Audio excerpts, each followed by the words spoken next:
Morning student.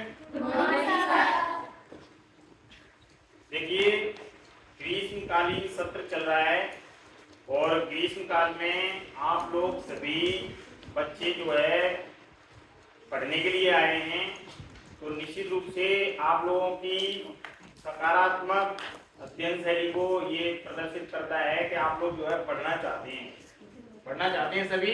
Yes sir. क्योंकि अभी आप लोगों ने 12वीं क्लास के जो परीक्षा परिणाम आए हैं, 10वीं क्लास के जो परीक्षा परिणाम आए हैं, उनमें देखा होगा कि अधिकांश जो बच्चे हैं, अभिभावक हैं, वह सोशल मीडिया पर अपने बच्चों की मार्कशीट को लेकर के, अंकों को लेकर के खुशियां मना रहे हैं।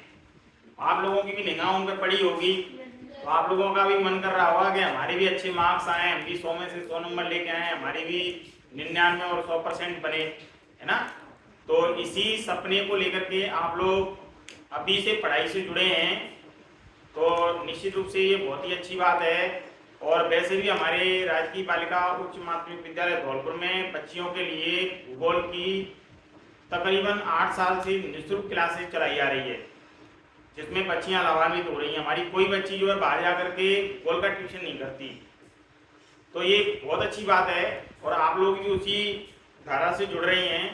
कोर्स भी मैं गारंटी के साथ कह रहा हूँ कि आप लोगों का जुलाई, अगस्त और सितंबर, ये 3 महीने हैं, इन 3 महीनों में कोर्स खत्म कर दिया जाएगा बहुत शानदार तरीके से विद नोट्स।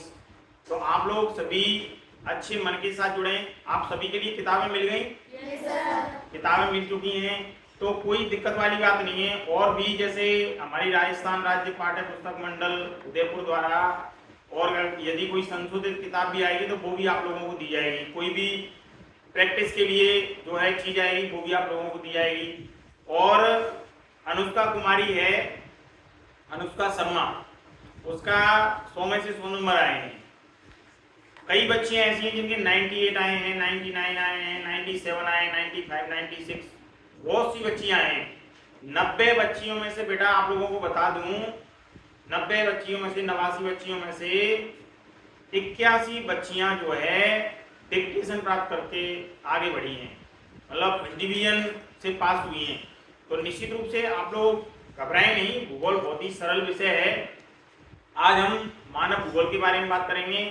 मानव भूगोल के थोड़ा सा दिमाग को जो है ना हमारा, उसको थोड़ा सा खोल दें आप लोग, क्योंकि लर्निंग विदाउट बर्डन, सीखना इस बात पर निर्भर होता है कि हमारे ऊपर किसी प्रकार का कोई बर्डन नहीं है, बर्डन नहीं होना चाहिए दिमाग पे, तो हम ज्यादा सीखते हैं। तो मानव भूगोल का जो जनक है वो है फ्रेडरिक रेडजेल। क्या नाम है? Friedrich Ratzel. फ्रांस में मानव भूगोल के जनक के रूप में जाना जाता है पॉल बिडोल्डिलो ब्लॉस को। किसको जाना जाता है? पॉल बिडोल्डिलो ब्लॉस। 1890 में पुस्तक प्रकाशित हुई, उसका नाम है एंथ्रोपोलॉजी। क्या नाम है? एंथ्रोपोलॉजी। 1890 में प्रकाशित हुई थी, जिसमें मानव भूगोल के बारे में बहुत अच्छी तरीके से समझाया गया है। हम मानव भूगोल की परिभाषा पढ़ेंगे अलग अलग विचारकों के अनुसार, अलग अलग भूगोलवेत्ताओं के अनुसार। हम मानव भूगोल को परिभाषित करेंगे अलग अलग विचारकों के अनुसार, भूगोलवेत्ताओं के अनुसार। हम मानव भूगोल की शाखाओं की बात करेंगे, प्रकृति का मानवीकरण, मानव का प्राकृतिकरण, इस पर भी हम लोग बात करेंगे। और बहुत ही आसान चैप्टर है और इसमें से तकरीबन 2 से 3 नंबर के प्रश्न जो है पूछे जाते हैं। तो हम लोग शुरुआत कर रहे हैं मानव भूगोल की। देखिए मानव भूगोल, कौन सी भूगोल है? मानव भूगोल। पहले हम जनक की बात कर लेते हैं। जनक, जनक वैसे पिता को कहते हैं, किसको कहते हैं? पिता को कहते हैं। तो देखिए मानव भूगोल के जो पिता थे उनका नाम है फ्रेडरिक रेडजेल। क्या नाम है? Friedrich Ratzel. ये हैं, ठीक है। फ्रांस में जो है माना जाता है पॉल बिडोल्डिलो ब्लॉस, पॉल बिडाल्ड डी ला ब्लॉस, इनको माना जाता है। इनकी एक प्रसिद्ध पुस्तक है जिसमें इसका वर्णन मिलता है एंथ्रोपोलॉजी। एंथ्रोपोलॉजी। 1890 और ये कब प्रकाशित हुई थी? 1890 में प्रकाशित हुई।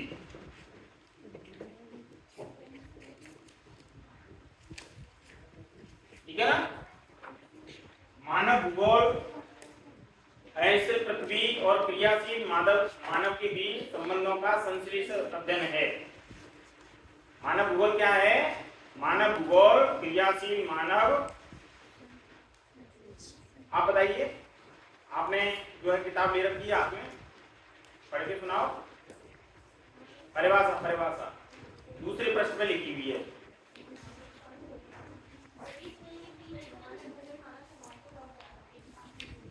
मानव भूगोल मानव समाजों और धरातल के बीच क्रियाशील संबंधों का संश्लेषित अध्ययन है ना। ये किसकी परिभाषा है? फ्रेडरिक रेटजेल की।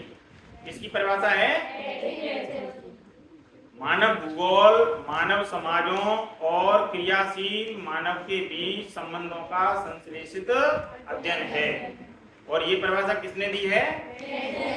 फ्रेडरिक रेटजेल ने, है ना। एक मिनट देना बेटा किताब। देखो इसमें दूसरा जो प्रश्न है इसमें दे रखी है पहली परिभाषा, मानव भूगोल मानव समाजों और धरातल के बीच संबंधों का संश्लेषित अध्ययन है। दूसरी परिभाषा है मानव भूगोल अस्थिर पृथ्वी और क्रियाशील मानव के बीच परिवर्तनशील संबंधों का अध्ययन है। ये परिभाषा किसने दी है? एलन सैंपल ने। एलन सैंपल कौन थी? फ्रेडरिक रेटजेल की शिष्या थी। ठीक है। और एक परिभाषा और है पॉल विडोलिलो-ब्लॉस जो फ्रांसीसी भूगोलवेत्ता हैं, और इन्होंने कहा है कि हमारी पृथ्वी को नियंत्रित करने वाले भौतिक नियमों तथा इस पर रहने वाले जीवों के मध्य संबंधों के अधिक संश्लेषित ज्ञान से उत्पन्न संकल्पना ही क्या है? मानव भूगोल है। इन्होंने सभी की परिभाषाएं लगभग मैच कर रही हैं। सभी की परिभाषाएं लगभग मैच कर रही हैं, एक जैसी हैं। इन्होंने तो कहा है कि हमारी पृथ्वी को नियंत्रित करने वाले, यानी पृथ्वी को जो कारक हैं जो नियंत्रित कर रहे हैं, तो नियंत्रित करने वाले भौतिक नियमों, है ना, फिजिकल रूल्स, और इस पर रहने वाले जीवों के मध्य संबंधों का अधिक संश्लेषित ज्ञान से उत्पन्न जो संकल्पना है वही क्या है? मानव भूगोल है। ये तो पॉल विडोलिलो-ब्लॉस ने कहा। एलन सैंपल ने मानव भूगोल अस्थिर पृथ्वी और क्रियाशील मानव, उसने अस्थिर पृथ्वी मानी और क्रियाशील मानव माना। किसने? एलन सैंपल ने। इनके बीच में परिवर्तनशील संबंधों का अध्ययन है। और रेटजेल ने तो बहुत ही सरल कहा है कि मानव भूगोल मानव समाजों और धरातल के बीच संबंधों का संश्लेषित अध्ययन है। इसने रेटजेल महोदय ने मानव समाजों और धरातल को लिया। देखो याद कैसे करना है। रेटजेल ने तो मानव समाजों और धरातल को लिया। एलन सैंपल ने अस्थिर पृथ्वी और क्रियाशील मानव को लिया। और पॉल विडोलिलो-ब्लॉस ने भौतिक नियमों और इस पर रहने वाले जीवों को लिया। तो इस तरीके से आपके दिमाग में ये छोटे छोटे पॉइंट हैं वो होने चाहिए, तो आप लोग समझ जाएंगे कि ये किसकी परिभाषा है। दिमाग में आ रहा है ना वाला? देखो फ्रेडरिक रेटजेल, एलन सैंपल और पॉल विडोलिलो-ब्लॉस, तीन व्यक्तियों का आप लोगों को परिभाषा अच्छे से याद होनी चाहिए। Frederick Ratzel, Ellen Semple, Paul Vidal de la Blache. Ratzel ने तो मानव भूगोल को मानव समाजों और धरातल के बीच, एलन सैंपल ने मानव भूगोल को अस्थिर पृथ्वी और क्रियाशील मानव के बीच, और पॉल विडोलिलो-ब्लॉस ने भौतिक नियमों और इस पर रहने वाले जीवों के बीच। इस तरीके से आप लोग तीन तरीके से इसको क्लेरिफाई करके आराम से इसको परिभाषित कर सकते हैं। अब देखिए शुरुआत करते हैं हम लोग मानव भूगोल की पहले चैप्टर से, और इसमें राजस्थान राज्य शैक्षिक अनुसंधान प्रशिक्षण परिषद 2006 की जो ये अध्याय है जिसमें बुक है उसमें दे रखा है कि हम कई सारी बातों को पहले पढ़ चुके हैं। आप इस विषय के बारे में पढ़ते हैं, जैसा कि आप जानते हैं कि एक अध्ययन क्षेत्र के रूप में भूगोल संकलनात्मक आनुभाविक एवं व्यवहारिक है। तो मानव भूगोल कैसा है, भूगोल के संबंध में पढ़ते हैं तो भूगोल कैसा है, समकलनात्मक है।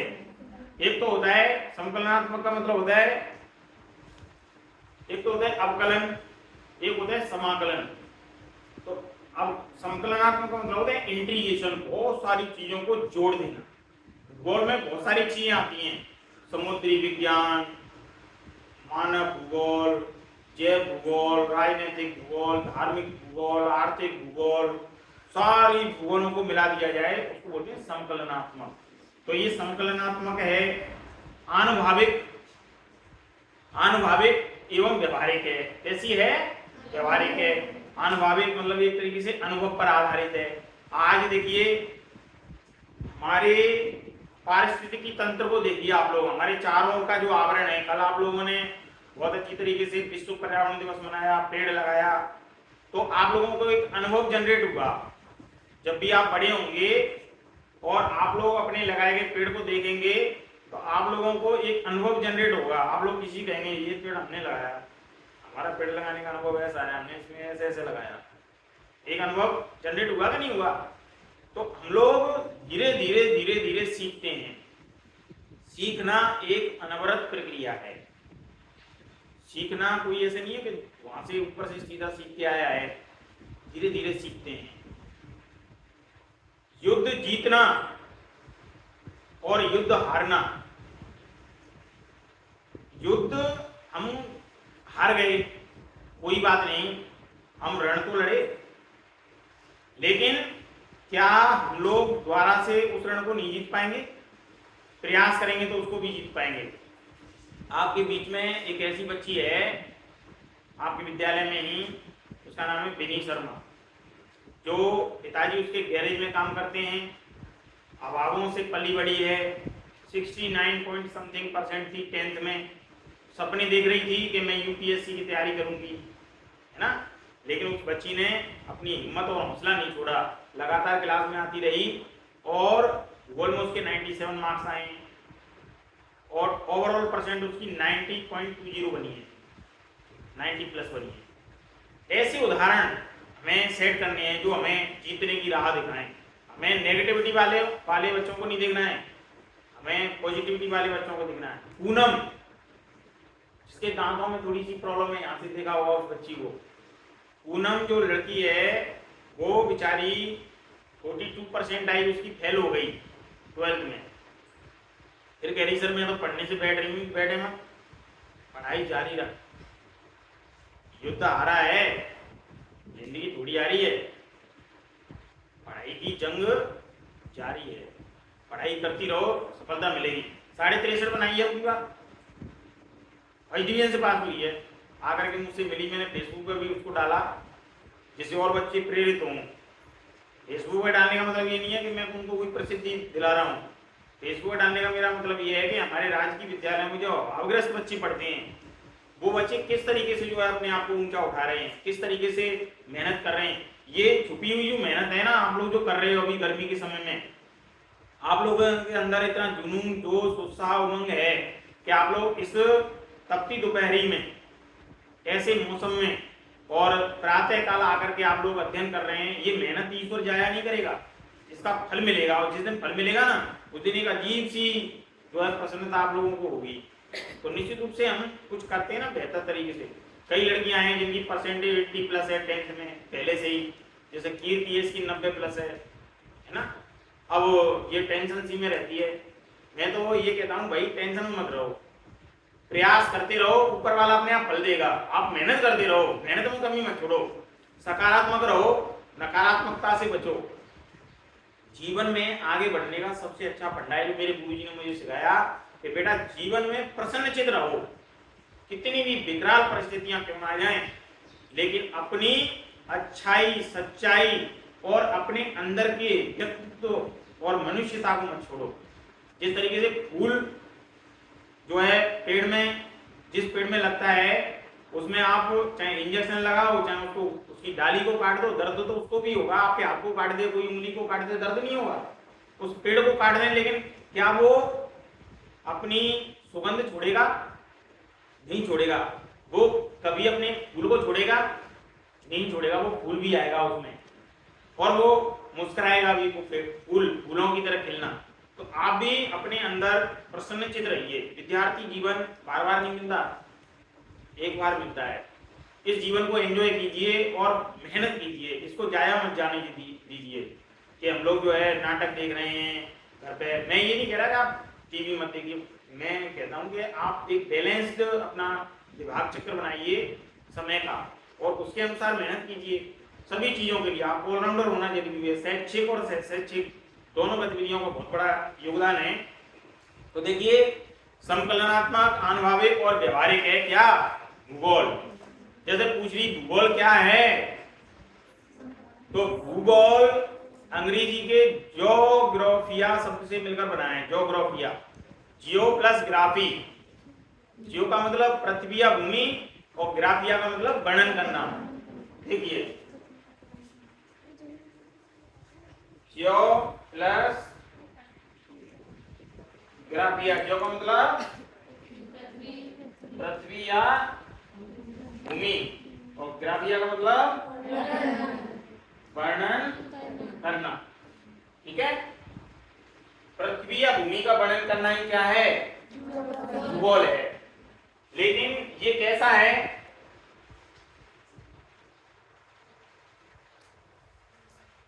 आनुभाविक। और कैसा है? संकलनात्मक। और कैसा है? आनुभाविक हो गया। और कैसा है? व्यवहारिक। ये तीन विधाएं इसके अंदर है, आनुभाविक, व्यवहारिक और संकलनात्मक। इनका योगात्मक संगठन पृथ्वी या भूमि का जो है वर्णन करना ही क्या है? भूगोल है। तो हम भूगोल में हमारी दो शाखाएं हैं, मानव भूगोल और भौतिक भूगोल, जिनके बारे में हम विस्तृत रूप से जो है चर्चा करेंगे। आज से हमारी क्लास शुरुआत हो गई है हमारी। देखिए, भूगोल की पहुंच विस्तृत है। भूगोल की पहुंच कैसी है? विस्तृत है।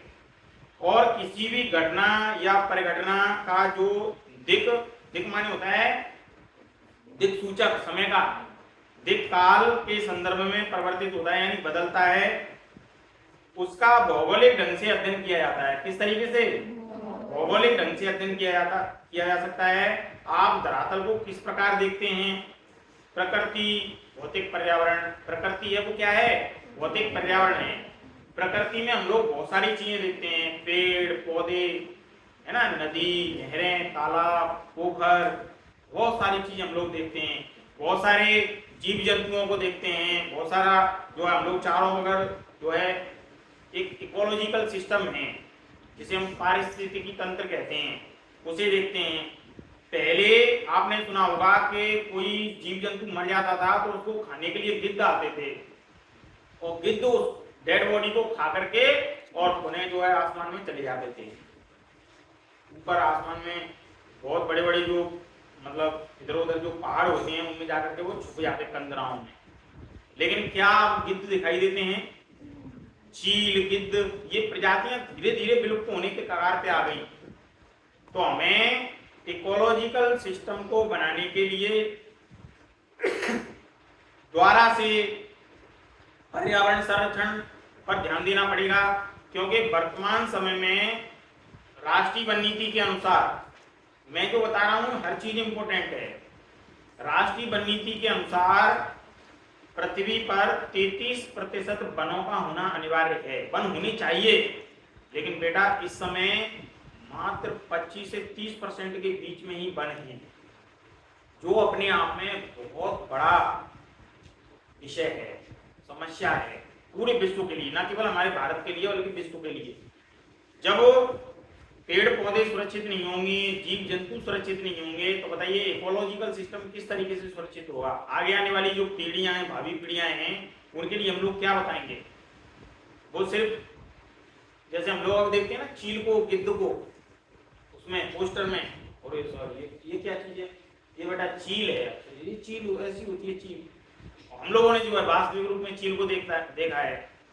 तो इस तरीके से हम आगे आने वाली जो हमारी संतति है उसको क्या बताएंगे?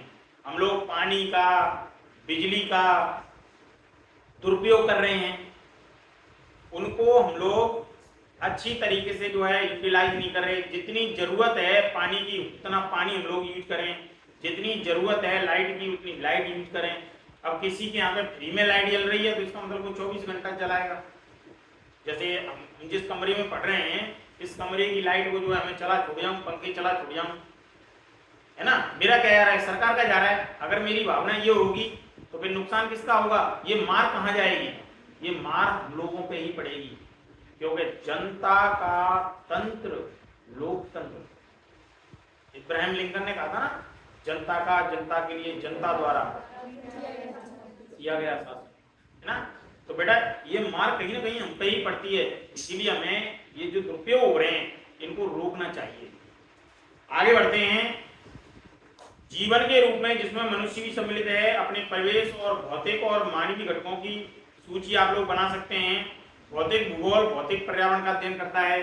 अब किसी बच्ची से पूछ ली मैंने कि भौतिक भूगोल क्या है, तो भौतिक भूगोल भौतिक पर्यावरण का अध्ययन करता है। मानव भूगोल मानव की क्रियाओं का, है ना, अध्ययन करता है। एकदम सरल है।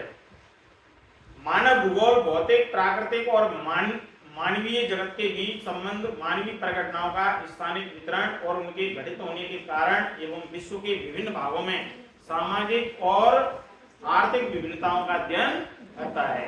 तो आप लोग यहाँ पे थोड़ी सी टिक लगा लें कि मानव भूगोल भौतिक प्राकृतिक मानवीय जगत के बीच संबंध, मानवीय परिघटनाओं का स्थानिक वितरण, उनके घटित होने के कारण और विश्व के विभिन्न भागों में सामाजिक और आर्थिक विभिन्नताओं का अध्ययन करता है। ये लाइन आप लोगों को नोट्स में लिखनी है। और वो जो परिभाषा मैंने बताई थी अभी, फ्रेडरिक रेडजल के अनुसार, एलन सैंपल के अनुसार और पॉल पेडोलिलो ब्लॉक के अनुसार, वो आप लोगों को थोड़ा सा पेंसिल रखा करें। पेंसिल से क्या करें, तो पेंसिल खराब हो जाती है किताब, पेंसिल रखा करें, पेंसिल से वहीं वहीं ऐसे कर दिया करें, है ना। आपको इस तथ्य का पहले से ही बोध होगा। बोध माने क्या होता है? जानकारी, ज्ञान के एक विषय के रूप में भूगोल का मुख्य सरोकार पृथ्वी को मानव के घर के रूप में समझना है। मानव के घर के रूप में हम किसको समझते हैं? पृथ्वी को। तो समझना भी चाहिए। अगर आप लोग जंगलों में जाएं, जो कबीलाई लोग होते हैं, आदिवासी लोग होते हैं, वो जल, जंगल और जमीन के लिए अपनी जान तक कुर्बान कर देते हैं। अमृता देवी बिश्नोई का नाम आप लोगों ने सुना होगा। उन्होंने 363 लोगों के साथ में जो है पेड़ों को बचाने के लिए और बलिदान दे दिया। आज वो वनों के क्षेत्र में यदि कोई महत्वपूर्ण उत्कृष्ट कार्य करता है तो उस व्यक्ति को अमृता देवी बिश्नोई पुरस्कार से सम्मानित किया जाता है। तो आप लोग समझ सकते हैं कि पेड़ों की कितनी बड़ी महत्ता है। उन सभी तत्वों का अध्ययन करना है जिन्होंने मानव को पोषित किया है। पेड़ पौधों ने मानव को पोषित किया है, मानते हैं आप लोग? मानव को लकड़ी कहाँ से मिलती है? पेड़ पौधों से। गोंद कहाँ से मिलता है? पेड़ पौधों से। जड़ी बूटियां कहाँ से मिलती हैं? पेड़ पौधों से। खाना कहाँ से मिलता है? पेड़ पौधों से। सेब, संतरा, केला, आम, चीकू, नींबू, मुंह में पानी आए, है ना। ये सारी चीजें हैं, ये हमें कहाँ से मिलती हैं? पेड़ों से। तो हम फिर भी पेड़ों को काट देते हैं, कितनी बुरी बात है। ऑक्सीजन का सिलेंडर, एक दिन में एक आदमी 2-3 सिलेंडर लगा जाता है। पेड़ हमें ऑक्सीजन देते हैं फ्री में। घर पे कोई पेमेंट मांगने के लिए कोई पेड़ आता होगा मुझे बताओ? कोई नहीं आता ना। फिर भी बेचारे को निहत्ता है, जिसके पास न कोई गन है, न बंदूक है, न कोई कटार है, न कृपाण है, न कोई चाकू वाला है, कुछ भी नहीं है, बेचारा निहत्ता है और जाकर के उसको काट देते हैं। तो ऐसे हमें पेड़ों को निर्मम जो दोहन हो रहा है पेड़ों का, प्रकृति का जो है दोहन कर रहे हैं हम लोग, ऐसे लोगों को हमें जन जागरूकता फैलानी है, लोगों को जागरूक करने के, भाई पेड़ों को मत काटिए। पेड़ काटोगे इसका मतलब है कि आप अपने समाज, अपने बच्चे, अपनी आगे आने वाली संतति को काट रहे हो। जब तक ये जन जन में ये विचार नहीं जाएगा तब तक हमारी जन जागरूकता को कोई फायदा नहीं है। असली मायने में जन जागरूकता ये है कि हम उसके दुष्प्रभाव को उसके दिमाग तक पहुंचा दें कि भाई इससे ये हानियां हैं। है ना। और जिसने मानव को पोषित किया है, अतः प्रकृति और मानव के अध्ययन पर बल दिया गया है।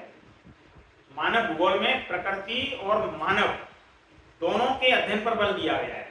बेटा ध्यान दें, आज आप लोग यहाँ पे आए हैं तो मानव भूगोल के बारे में थोड़ा सा क्लेरिफिकेशन तो होना चाहिए। अच्छा, मानव भूगोल के जनक कौन है? Friedrich Ratzel. फ्रेडरिक रेडजेल की शिष्या का नाम क्या है? अच्छा, फ्रेडरिक रेडजेल महोदय की प्रसिद्ध पुस्तक है, उसका नाम क्या है? एंथ्रोपोलॉजी। कब प्रकाशित हुई? फ्रांस में एक भूगोलवेत्ता हुए जिन्होंने मानव भूगोल पर बहुत अच्छा काम किया, उनका नाम क्या है? और ब्लॉस। तीनों की परिभाषाएं आप लोग लिखना है और याद करनी है। समझ में मोटी मोटी आप लोगों की में आ गई है। तो आप लोग ये चीज ध्यान दें कि मानव भूगोल प्रकृति और मानव के समझने पर बल देता है।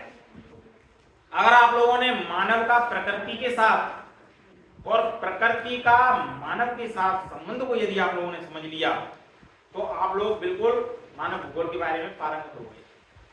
देखो, इस किताब में हम यही पढ़ेंगे, मानव प्रकृति, प्रकृति मानव। एक बात बताओ, प्रकृति एकदम तेज हवाएं, गड़गड़ाते हुए बादल, बादलों की तेज आवाज, मूसलाधार बारिश और भयंकर हवा तूफानी, और जो है भयंकर मंजर, लोग भाग रहे हैं, दौड़ रहे हैं, पशु जो है चिल्ला रहे हैं, है ना, गाय रहा रही हैं और चीत्कार मचा हुआ, हाहाकार मचा हुआ है। ये इसे क्या कहेंगे आप? प्रकृति का कहर। क्या कहेंगे? प्रकृति का कहर। मानव डर गया, यही तो कहेंगे, मानव डर गया, यानी प्रकृति से मानव डर गया। इसका मतलब ये हुआ कि प्रकृति मानव के ऊपर हावी हो गई, प्रकृति का गुलाम हो गया मनुष्य, ये तो कहेंगे। लेकिन ये कहना पूर्ण रूप से सच नहीं है। ये प्रकृति तो अपना जो रूप है वो दिखाएगी, कोई किसी का गुलाम नहीं है। प्रकृति हमसे है, हम प्रकृति से हैं। हम प्रकृति को बचाने के लिए वृक्षारोपण करेंगे, हम संसाधनों का दोहन नहीं करेंगे, तो हम प्रकृति की रक्षा कर रहे हैं ना। प्रकृति हमारी रक्षा करेगी इसी तरीके से। लेकिन मनुष्य क्या करता है? कितनी भी बारिश आ जाए, मेरा घर तो आरसीसी का है ना, कितना भी कुछ भी कर ले, मैं तो लोहे के मकान में भीतर घुस जाऊंगा, मेरा तो तूफान भी कुछ नहीं करेगा, है ना। कितनी भी चिलचिलाती धूप हो जाए, कितनी भी जो है गर्मी पड़ जाए, मैं तो एसी चला के ही सोऊंगा या सोऊंगी, मेरा वो कुछ नहीं बिगाड़ सकता। इसका मतलब तुमने प्रकृति के ऊपर विजय प्राप्त कर ली, तुम प्रकृति के ऊपर विजय प्राप्त कर ली भाई, ईश्वर के ऊपर भी तुम लोगों ने विजय प्राप्त कर ली। यही तो दिमाग में बैठ रहा है ना। लेकिन ऐसा नहीं है, हम प्रकृति के ऊपर विजय प्राप्त नहीं कर सकते। इसको दिमाग में घुसेड़ लें, इस चीज को दिमाग में बिठा ले बेटा अच्छी तरीके से, कि कोई भी मनुष्य प्रकृति के ऊपर विजय प्राप्त नहीं कर सकता है। प्रकृति मानव के ऊपर हावी है, यह मानना सार्थक होगा। लेकिन मनुष्य प्रकृति के ऊपर विजय प्राप्त कर ले कुछ चंद उदाहरण अपना करके, तो ये अतिशयोक्ति होगी, क्योंकि प्रकृति के ऊपर कोई विजय प्राप्त नहीं कर सकता है। 365 मीटर ऊंची पानी की लहरें हवाई जहाज से भी तेज गति से जब आगे की ओर बहती हुई आती हैं, वो मंजर, मौत हमारे सामने दिखाई देती है, तो क्या होता है? घबरा जाते हैं लोग। क्या बचा पाओगे आप अपने परिवार को? क्या बचा पाओगे आप अपने आप को? नहीं बचा पाओगे ना। तो बेटा प्रकृति के कहर से कोई नहीं कर सकता। इसीलिए पहले के जो लोग थे वो प्रकृति की पूजा किया करते थे। खेत में हल जोतने वाला किसान भी अपने खेत को जोतने से पहले हल की पूजा किया करता था, बैलों की पूजा किया करता था, पेड़ों की पूजा किया करते थे। हमारे अंदर आध्यात्मिकता का समावेश हुआ करता था। लेकिन आज हम धीरे धीरे धीरे धीरे सब भूल गए। अब तो जो है मनुष्य ने ट्रैक्टर का आविष्कार कर लिया, बड़े बड़े हल बना लिए। अब तो वो ये कहने लग गया कि मैंने प्रकृति के ऊपर विजय प्राप्त करने के साधन तैयार कर लिए, और मैं जो है अब तो बहुत बड़ा वो हो गया, मैंने प्रकृति के ऊपर विजय प्राप्त कर ली। ये भौतिक संसाधन क्षणिक हैं, ज्यादा चलने वाले नहीं हैं। जब व्यक्ति की मौत आती है तब कहां गए वो संसाधन? तो जिंदा कर लो ना उसको। प्रकृति में ही विलीन होना है, इसीलिए प्रकृति सर्वश्रेष्ठ है। प्रकृति का मानवीकरण और मानव का प्राकृतिकरण, हम दोनों विचारधाराओं को समझने की आवश्यकता है। और मानव भूगोल के अंदर हम मानव और प्रकृति दोनों के बीच का जो अध्ययन है, इस तथ्य को हमें समझना पड़ेगा।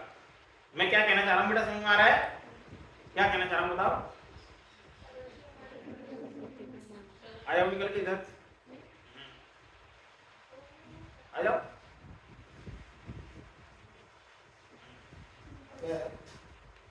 बताओ क्या समझ में आया? ये समझ में आया कि मतलब कैसे मानव प्रकृति का अपने ऊपर हाथ करा है, प्रकृति कैसे मानव को मतलब दोनों के बीच का हमें संबंध समझ में आया। हाँ, मानव का और प्रकृति के बीच का जो संबंध है ना, ये अगर आपने अच्छे से समझ लिया तो ये समझ लीजिए कि मानव भूगोल की जो शुरुआती रूपरेखा है वो आप लोगों ने समझ लिया अच्छी तरीके से। समझ गए ना? प्रकृति और मानव के बीच का जो संबंध है वो बहुत महत्वपूर्ण है। ठीक है, तो थोड़ा सा और मैं आगे बढ़ता हूं। पृथ्वी को मानव के घर के रूप में समझना और उन सभी तत्वों का अध्ययन करना जिन्होंने मानव को पोषित किया है, प्रकृति और मानव के अध्ययन पर बल दिया गया है। आप अनुभव करेंगे कि भूगोल में द्वैतवाद आया। क्या आया? द्वैतवाद आया। और इस आशय के व्यापक तर्क वितर्क आरंभ हो गए कि एक विषय के रूप में भूगोल को नियम बनाने, सिद्धांतिकर यानी निमिथेटिक और विवरणात्मक भाव चित्रात्मक इंडियोग्राफिक होना चाहिए। क्या इसके विषय वस्तु को व्यवस्थित किया जाना चाहिए? इसके अध्ययन का उपागम प्रादेशिक अथवा क्रमबद्ध होना चाहिए? क्या भौगोलिक परिघटनाओं की व्याख्या सैद्धांतिक आधार पर होनी चाहिए? भूगोल की जो व्याख्या है क्या वह सैद्धांतिक आधार पर होनी चाहिए? यह भी एक प्रश्न है। ऐतिहासिक संस्थागत उपागम के आधार पर होनी चाहिए? ये बौद्धिक अभ्यास के मुद्दे रहे हैं। ये बौद्धिक अभ्यास के मुद्दे रहे हैं, यानी हम लोगों को बड़े बड़े विद्वान लोग हैं उनसे संगोष्ठियां होती हैं, उसमें इन चीजों को हम लोग सुनते हैं।